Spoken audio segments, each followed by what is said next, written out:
today, do some video of the van, show you some of the bits and pieces what I've done in here, and also give you a rough idea how much it cost. Let's just hope the wife don't see this one.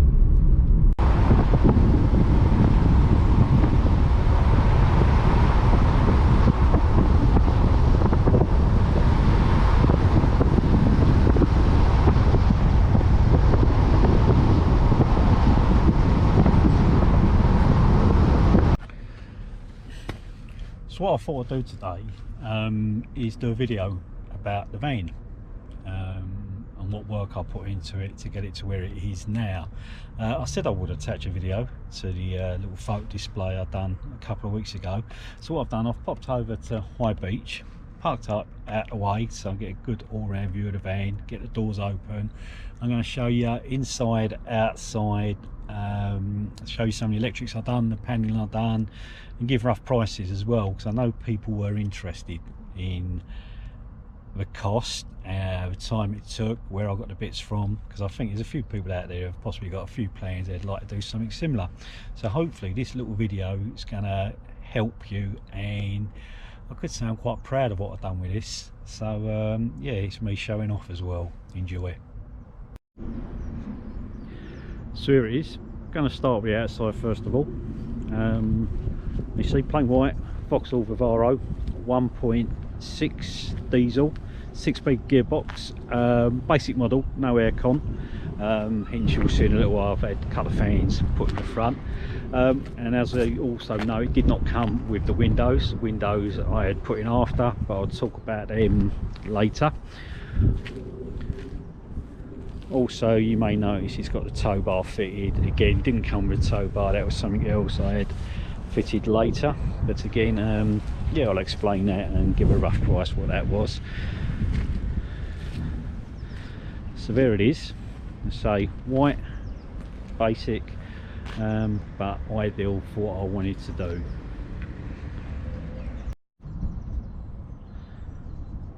So inside, as I say, 6-speed gearbox, 2 seats at the front, radio, and as you see there's a few bits and pieces I've got up here. So I've got a couple of fans which work quite well. I've got my dash cam. I've also got a reversing camera which obviously didn't come with it, was fitted as well, and I will show you that shortly, how that was wired in. Yeah, that is sort of it for the inside. I'll say it's quite a comfortable van to drive as well, and it is quite nippy, I must admit. Yeah, so well pleased. Right, inside, the windows, and say they were put in after. That was one of the jobs I wasn't going to touch. I didn't fancy cutting into the side of the van. Company down near the back of Lakeside they were. Yeah, fitted them in about 4 or 5 hours. They come in at just round about the 600 mark. I couldn't find the receipt to let you give a definite price, but I think it was around 600. Fully opening, nice and tinted either side. So that was one of the first jobs what was done for the motor. If I back out a little bit, you can see obviously the seats, which I got off eBay, and these initially come in, they were £400, and I got 3 seats.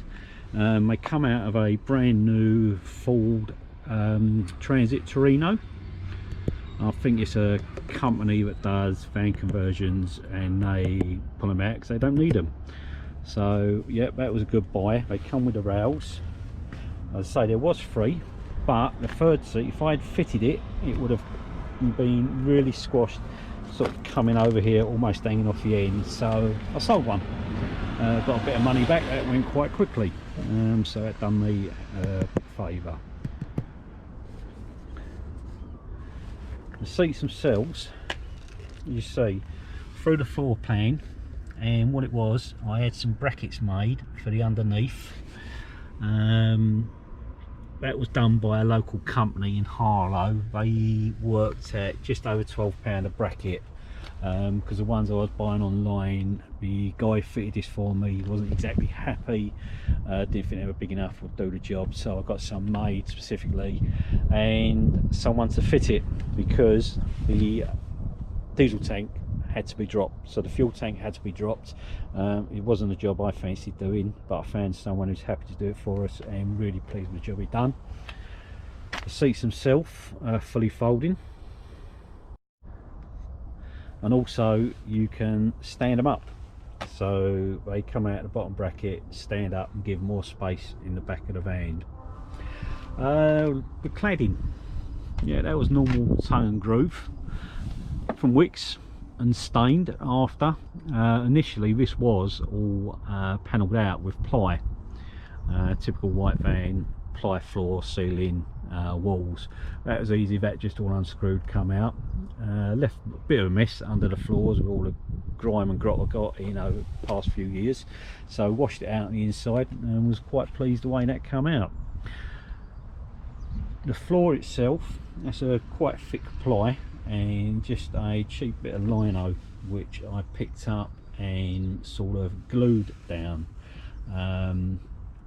But again, easy to wash off, especially when we've got the dog in. As you see, it's a bit muddy at the moment because we've had a few trips out down at the beaches, a few walks and what have you, muddy boots, muddy dog. Yeah, got to get around to give it a good clean up. The actual shelves, or I should say the racks, were extended over the wheel arches. Again, a little bit of cladding. This is where the initial box was, to this level, and so it's like a wheel arch protector covered in ply.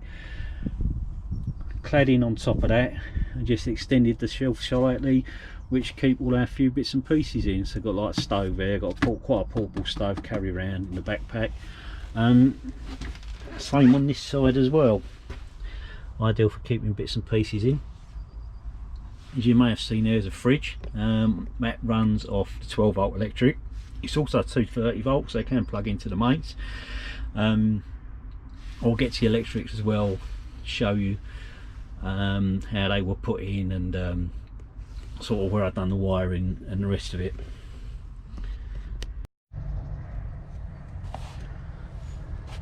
If you're wondering what this is down here, there's a little transmitter, and that was for, or I should say that is for, the reversing camera.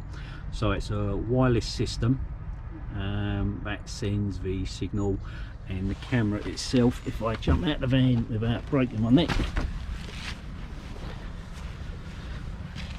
is just fitted there, just above the dashboard, and it is wired in to the reversing light just down there.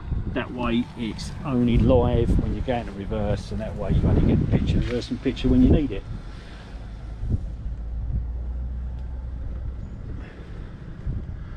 The carpeting on the inside as well. Wasn't sure whether to go all the way through with carpet first of all, but I thought with the dog and everything else and mud, easier with the cladding, and to be honest I'm quite pleased with the cladding, the way it come out. So the bare bits, what were left, the metalwork, carpet, and that is spray glue and stuck round. Again, a job I've done myself, pleased with it. There are a couple of little wrinkles here and there, but to be honest, for first attempt, not too bad.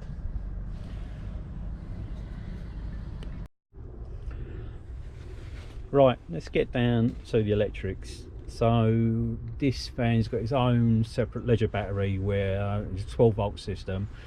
It enables me to run the fridge, you see. It also enables me to run these two charging points. So I've got two USB sockets and a old cigar lighter socket.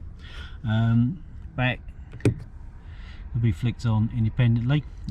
Jamie sort of sits in this seat here and he can plug himself in. He's on his phone, on his iPad, whichever he wants to do. That, as I say, runs the fridge, which is down there. And if you're wondering what this is just a set of lights I brought along in case I needed any more light while I was doing this filming. Also, up there, if you can see it, there's a couple of LED lights. So again, they run off the leisure battery, so I don't have to use the main battery when it's dark or got the door shut. I've got plenty of light, so we can get on with what needs to be done inside. So let's talk a bit more about the electrics and show you how that went. If you're wondering why they're not covered over yet, there's still plenty of work to be done, hence the wires down here. A few other things possibly to be fitted in the back, so I didn't want to panel that off yet. And also sort of struggling with an idea of what to do with it, whether cladding, whether carpet over it or what. But come the summertime, I'm sure I'll have the answer and that will all be done. So the leisure battery itself, let me just back out. That sits under the passenger seat. What I've done, basically cut out the floor panel here, and the battery sits under there. That is strapped in. If you're worried it's going to fly, no, it is strapped down and it seems quite sturdy. This obviously is fed off the main battery, and what does all that, what sorts the electrics out, is something called a split charger. So let's go up here. So this is a split charger, and what it does, when your main battery is running so it gets up to a certain amp voltage, you will hear this kick in, and what it will do is start charging the leisure battery. So that way, when you come to need your leisure battery, you've got your power there. Simple little fuse box, which obviously all the wiring from the lights run back to, from the little power pack, whatever you want to call it, up here, all runs back into here. All has fuses. Got a couple of them marked up at the moment. They say overhead light, spotlight and instruments. So instrument being obviously that one up there. Again, all wired in by myself. Split charger come from a company called splitcharge.co.uk. £67, something like that. The only thing was, I ordered what I thought would be enough cable, i.e. the big thick red and black negative cable, but it wasn't, so I ordered a bit more off eBay, same as where I've got all my little 12 volt wiring from for the bits and pieces inside. That runs quite well. Try to hide as much of that as possible under some black trunking, and obviously that is fed from the main battery. It goes through the firewall. Lucky enough I didn't have to drill the firewall, because the handbrake cable comes through on this side, and so all I had to do was run it alongside the handbrake cable. A little bit fiddly, but we finally got there, so it saved any drilling into the firewall. Also, what you may have noticed, what I suppose I should have said first of all, this van did have a bulkhead, but that was one of the first jobs taken out. That was quite simple to do at the time.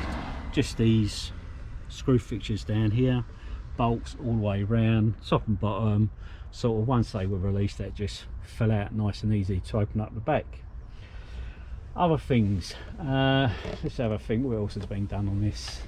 Apart from making it a little bit pretty with a few signs and what have you, I think you can see most of what's done. I say there is some projects still to be done for this summer.